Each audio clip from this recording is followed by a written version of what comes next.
Hey guys, welcome back. Thanks for watching. This is Josh with the Financial Advisor Car Guy, and today we are going to put the interior back together in the Eclipse, but I'm going to spend a little bit of time doing more of a tutorial on how to put it back in, which is literally the opposite of taking it out.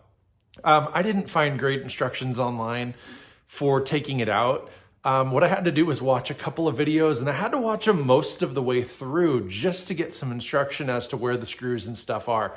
So I'm gonna knock all that stuff out, and we're just gonna go step by step, starting with the back seats, then reinstalling the carpet, and then finally getting the front seats back in, along with all the trim pieces. So let's get to it.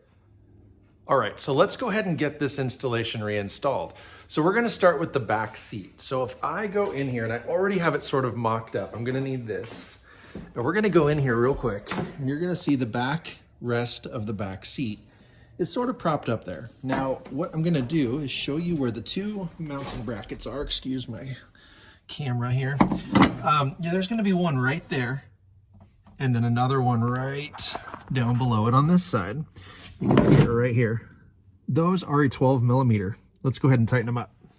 Okay, so the next thing you're gonna wanna do is make sure that the back, once it's secured at both bottom corners, fold this section down. And we're gonna go ahead and flip up the carpet from the trunk, and you're gonna see these clips. Well, then what you're gonna do is you're gonna line those holes up right here and just clip those suckers in. There's gonna be 4 of them. There's gonna be 1 at each corner and then 2 in the middle. Once those are secured, flip up your back seat and latch it in place. Mine don't split down the middle like many of yours might, so it's just the one latch up here. But give it a good shake, and you're gonna see that it is in there nice. So let's move on to the bottom. Now, before you do put the back seat in, you're gonna wanna re-lay in your carpet. And you can loosely lay it in, that's not a big deal. I went ahead and tucked my corners and everything, so I don't have to screw with it later. But basically, it's where it needs to be, and you'll know when all your holes line up for your seats. You're gonna have the studs poked through here and here. You know, all this stuff needs to be put back together, and all the trim needs to go back on. But really, before you put your back seat bottom back in, you wanna make sure that the carpet's in because it tucks under the seat. The only thing you really need to remember is that there's a plug that goes right here in this hole. And I seem to have misplaced mine, so I'm gonna pause my camera and look for it. But ideally, you pop that plug back in. You're gonna feed those seat belts up through the parts on the seats that are accepting of those, and then it just snaps in to these 2 little devices here. So you'll see that here in just a moment. Once your back seats are in, they should look something like this, and you're gonna know if they're in correctly or not. Basically, you kind of feed this under the backrest. There's gonna be 2 little peg arms on either end, or 1 on either end, and they kind of hook under.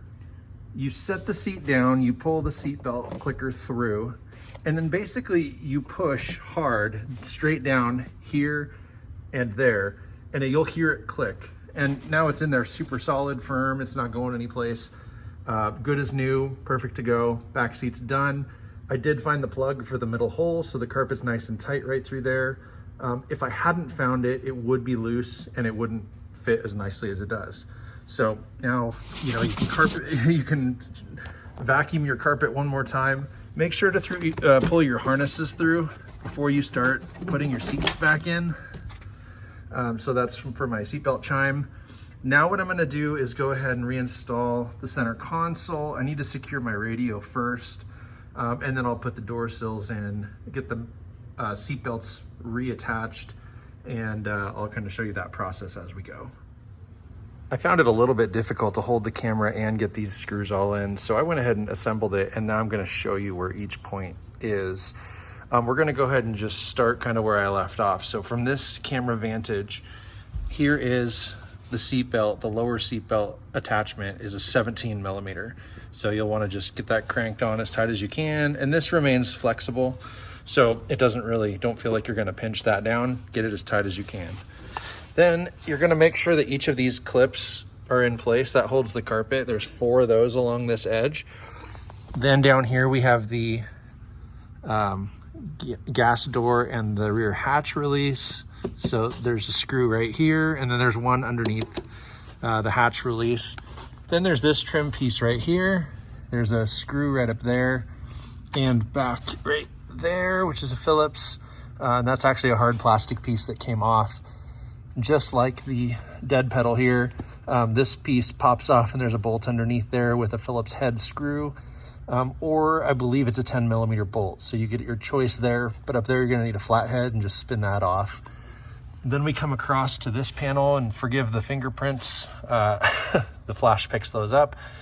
But this is actually just a push panel, like a push type of secure peg that just clicks in, but back there is a screw.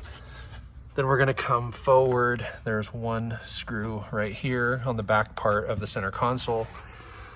Underneath the ashtray and cup holder, there are two screws that fasten straight downward.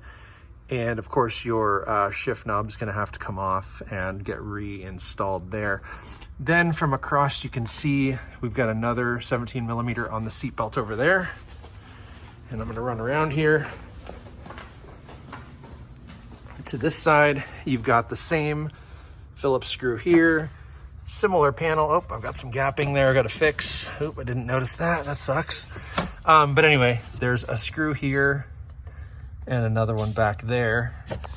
And then this panel here, just like the opposite side, screw up top, and then a screw in the back. And then we do have the door sills. Those actually just click on. I forgot to put those on before I started filming, but I did go ahead and repaint those, and those just click in. The last piece are the seats, which you can see clear through over there. There's literally 4 mounting posts, or 2 mounting posts, and then 2 holes that the bolts will go through. And so pretty straightforward. I'm not gonna bother showing you the install of those, but that's how you put in and out your interior on a 2G Eclipse. Thanks for watching.